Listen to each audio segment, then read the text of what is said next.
గౌరవ ముఖ్యమంత్రి గారు ఈ ఘటన జరిగే సమయానికి హెలికాప్టర్లో ఉన్నారు. కదిరికి ఆయన 1వ తారీఖు పెన్షన్ కార్యక్రమానికి వెళ్తున్నారు. 12:50 సుమారుగా ఆయన హెలికాప్టర్ అక్కడ ల్యాండ్ అయిన వెంటనే మేము ఆయనతో మాట్లాడటం జరిగింది.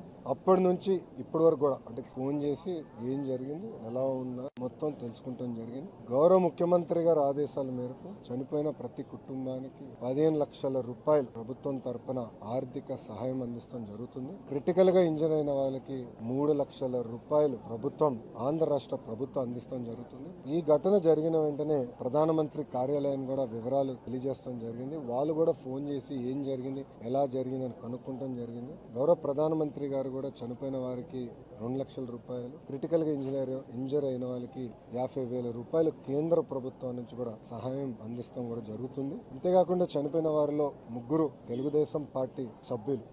మాకు కూడా ప్రమాద బీమా కార్యక్రమం ఉంది కనుక ఆ ప్రోగ్రాం ద్వారా ఆ కుటుంబానికి అదనంగా పార్టీ నుంచి 5 లక్షల రూపాయలు ఆ కుటుంబం కూడా అందిస్తాం జరుగుతుంది.